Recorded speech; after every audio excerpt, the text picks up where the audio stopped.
Hello everyone, আসসালামু আলাইকুম। আমি ওজিফা রহমান, আপনাদের সবাইকে স্বাগত জানাচ্ছি আজকে নতুন ভিডিওতে।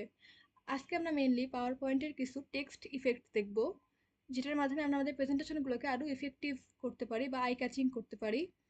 তা আমরা সচরাচর আমাদের যে প্রেজেন্টেশনগুলো দিতে হয়, তা আমরা সেখানে প্রথমেই যে লেখাটা লিখি একদম ফার্স্ট স্লাইডেই, সেটা হচ্ছে ওয়েলকাম টু আওয়ার প্রেজেন্টেশন। এখন আমি চাচ্ছি যে এই ওয়েলকাম টু আওয়ার প্রেজেন্টেশন এই লেখাটার মধ্যে হচ্ছে একটা পিকচারকে ইনসার্ট করতে। সেটা কিভাবে করা যায়? তো প্রথমে যাচ্ছি ইনসার্টে, এখান থেকে শেপ থেকে হচ্ছে রেক্ট্যাঙ্গেল সিলেক্ট করব, দেন পুরো স্লাইডটা যাতে কভার হয় সেটা মেক শিওর করতে হবে। ডান। এখন শেপ আউটলাইনে যে নো আউটলাইন, শেপ ফিলে যে হচ্ছে একটা লাইট অ্যাশ কালার দিয়ে দিচ্ছি। ওকে, দেন হচ্ছে ইনসার্টে যাব, আবার যে টেক্সট বক্স নিব, এখানে লিখব ওয়েলকাম। ওয়েলকাম লেখার পরে এখান থেকে হচ্ছে আমরা ফন্টটা একটু চেঞ্জ করে দিব। এমন টাইপের কোনো ফন্ট নেবেন যেটা একটু বোল্ড আকৃতির বা একটু মোটা ফন্ট, সেরকম টাইপের নেবেন। এখান থেকে 96 করে নেওয়ার পরে আর একটু ইনক্রিজ করছি। দেন এটাকে যদি আমরা কন্ট্রোল ধরে টানি তাহলে কিন্তু এটা সব ওয়ার্ডগুলো একসাথে হয়ে যাচ্ছে। ওকে, এবার আবার ইনসার্টে যাব, যে একটা টেক্সট বক্স নিব, দেন কি লিখবো এখানে, যে to our presentation, to our presentation. Okay, এখন এটাকেও আমরা একটা ফন্ট চেঞ্জ করে দিচ্ছি। সাপোজ এটা দিচ্ছি, এটার ফন্ট সাইজটা আচ্ছা 40 থাকুক। এখানে হচ্ছে ওয়ার্ডগুলোর মধ্যে একটু গ্যাপ বাড়িয়ে দিচ্ছি, বক্সটাকে একটু ছোট করে নিচ্ছি, দেন এখানে নিয়ে আসলাম।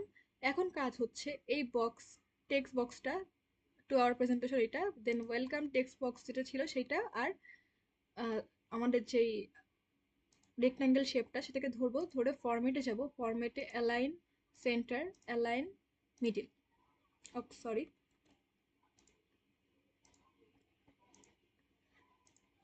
আচ্ছা জাস্ট সেন্টার করলেই হবে। দেন হচ্ছে আমরা এগেন সব বক্সগুলোকে ধরবো, ধরে ফরম্যাটে যাব, মার্জ শেপের মধ্যে যাব, কম্বাইন্ড। ওকে, ডান। এখন হচ্ছে আমরা চাইলে ফরম্যাট থেকেই শেপ ফিলটা চেঞ্জ করতে পারি, আমরা যে কোনো কালার দিতে পারি আমাদের যেটা পছন্দ। সাপোজ এটা দিচ্ছি। আচ্ছা, এখন হচ্ছে আমাদের কি কাজ, ছবিটাকে ইনসার্ট করতে হবে, তাই না? এখন ইনসার্টে ক্লিক করব, এই যে পিকচার্স এখানে ক্লিক করব, আমাদের এখানে কিছু ছবি সেভ করাই আছে, সাপোজ এটা দিচ্ছি, ইনসার্ট দিলাম। জাস্ট ছবিটাকে একটু ড্র্যাগ করে আমাদের ফুল স্লাইডটা কভার করতে হবে, অ্যান্ড এই ফরম্যাটের মধ্যে ব্যাক, সেন্ড টু ব্যাকওয়ার্ড এটা দিতে হবে। এই যে হয়ে গেল। এখন যদি আমরা চাই, আমরা ছবিটাকে কিন্তু মুভ করাতে পারি আমাদের সুবিধা মতন, বা যেরকম আমাদের পছন্দ হয় সেরকম। ঠিক আছে, আমি এরকমই রাখছি। তো এটা কিন্তু আমাদের স্লাইডকে আরো বেশি ইফেক্টিভ করছে, আমরা মানে টেক্সটের মধ্যে কিন্তু পিকচার ইনসার্ট করতে পারছি। চলুন এখন দেখা যাক আরেকটা ইফেক্ট, সেটা হচ্ছে আমরা নিউ স্লাইড নিব, এখান থেকে ব্ল্যাঙ্ক স্লাইড নিচ্ছি, দেন এখান থেকে হচ্ছে রাইট বাটন ক্লিক করে ফরম্যাট ব্যাকগ্রাউন্ড, এই যে এখানে আসবে, সলিড ফিল্ড থেকে হচ্ছে আমাদের কালারটা আমরা ব্ল্যাক করে দিচ্ছি। ঠিক আছে, এই যে ব্ল্যাক হয়ে গেল। এখন হচ্ছে আমরা ডুপ্লিকেট আরো কয়েকটা স্লাইড করব।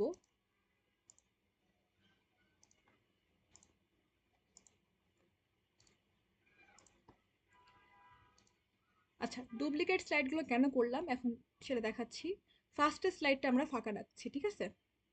দেন হচ্ছে আমরা থার্ড স্লাইডে এসে, মানে সেকেন্ড স্লাইড যেটা ছিল ব্ল্যাক কালার, সেটা ফাঁকা রেখে এখান থেকে শুরু করছি। দেন এখানে এসে কি করব, ইনসার্ট করব একটা টেক্সট বক্সকে। আমরা এখানে লিখতে চাচ্ছি হ্যাপি নিউ ইয়ার, এটা একটা ইফেক্টের মাধ্যমে, ঠিক আছে? তা আমি এখানে লিখবো কি, হ্যাপি নিউ ইয়ার। আচ্ছা, টেক্সটটা দেখা যাচ্ছে না, একটু কালারটা চেঞ্জ করি, হোয়াইট করে দিই।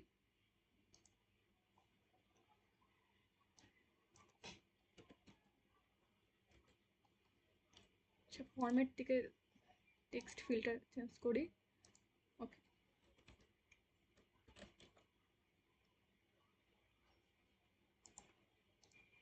আচ্ছা, নতুনভাবে নিচ্ছি একটা টেক্সট বক্স। দেন এখান থেকে ফরম্যাটে যেয়ে আমরা টেক্সট ফিল্ডটাকে হোয়াইট করে দিচ্ছি।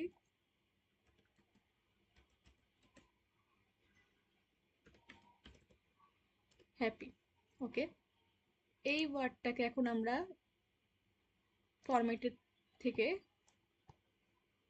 হোম থেকে হচ্ছে ইয়ে করব, ফন্ট টাইপটা চেঞ্জ করলাম। দেন ফন্ট সাইজটা হচ্ছে ইনক্রিজ করছি 96 থাকুক। ওকে, এখন এই ফন্টটা তো আমাদের সিলেক্ট করাই আছে। এখন ফরম্যাট থেকে হচ্ছে আমাদের just align centre, align middle. Okay, এটা একটা কালার দিতে পারি। কালারটা কি দেওয়া যায়? টেক্সট ফিল্ড থেকে আমরা যে কোনো একটা কালার দিতে পারি। আচ্ছা, সাপোজ এটা দিচ্ছি।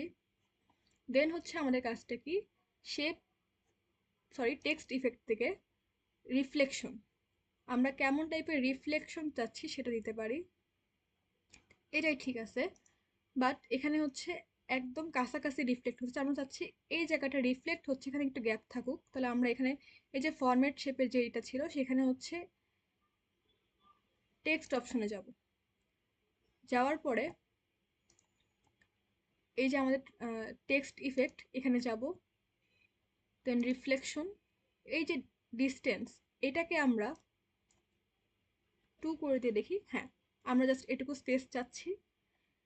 একটা স্পেস কিন্তু আমাদের এখানে ক্রিয়েট হয়ে গেছে। ঠিক আছে, দেন সেম ভাবে আমরা জাস্ট এটাকে কপি করে নেক্সট স্লাইডে হচ্ছে পেস্ট করে দিচ্ছি। দেন এখানে জাস্ট লিখব নিউ, হ্যাপি নিউ ইয়ার, নিউটা লিখলাম। দেন এটাকে আবার ফরম্যাটে যেয়ে অ্যালাইন সেন্টার, অ্যালাইন মিডল। দেন আবার সেম ভাবে এটার কালারটা চেঞ্জ করি। ফরম্যাটের থেকে টেক্সট ফিলে যেয়ে অন্য কোনো একটা কালার দিই। সাপোজ এই কালারটা দিলাম। দেন আবার নেক্সট স্লাইডে যাচ্ছি। ওই যে কপি করা ছিল সেটা আবার এখানে পেস্ট করলাম। দেন এখানে লিখবো ইয়ার, এটাকে জাস্ট ধরে ফরম্যাটের থেকে আমরা কি করব, টেক্সট ফিল্ডটাকে আবার চেঞ্জ করে দেবো, অন্য কোনো একটা কালার দিব। আচ্ছা, এটা দিলাম। দেন হচ্ছে লাস্ট স্লাইডে যাব। আচ্ছা, এটাকে হচ্ছে ইয়ে করা হয়নি, অ্যালাইন সেন্টার করা হয়নি। ফরম্যাটে যেয়ে অ্যালাইন সেন্টার, অ্যালাইন, এটাকে একটু ছোট করে নিই, অ্যালাইন সেন্টার, অ্যালাইন মিডল।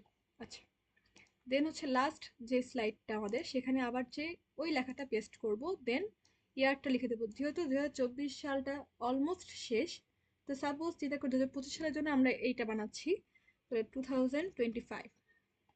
ডান। এখন এই টেক্সট বক্সটাকে একটু ছোট করে নিচ্ছি। এটাকে ধরে এখন ফরম্যাটে যাব, অ্যালাইন সেন্টার, অ্যালাইন মিডল। চাইলে আমরা এই কালারটাকেও চেঞ্জ করতে পারি, অন্য যে কোনো কালার দিতে পারি।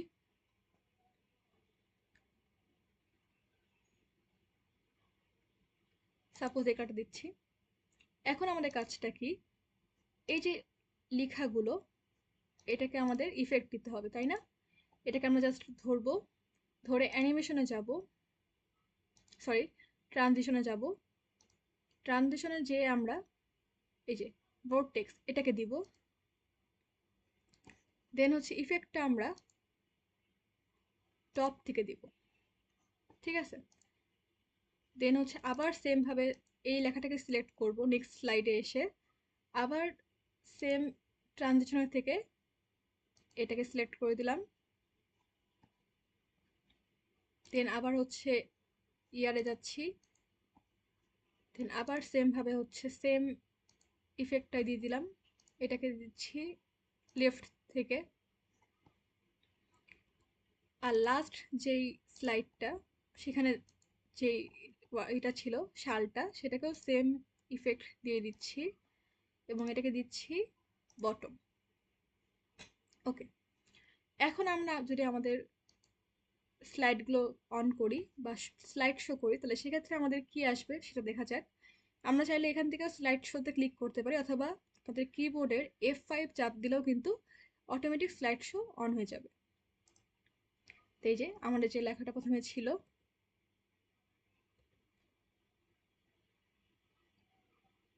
এটা হচ্ছে হ্যাপি নিউ ইয়ারের ওইটা।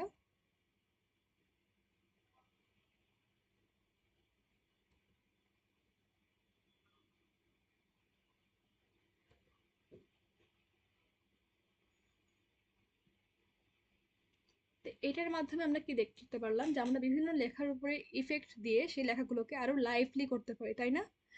আশা করি আপনাদের আজকের ভিডিওটা ভালো লেগেছে। ভিডিওটা ভালো লাগলে একটু লাইক করবেন, ভিডিওতে কমেন্ট করবেন, এবং যারা চ্যানেলটি সাবস্ক্রাইব করেনি তারা অবশ্যই চ্যানেলটিকে সাবস্ক্রাইব করবেন। আজকের ভিডিও এই পর্যন্তই। আল্লাহ হাফেজ।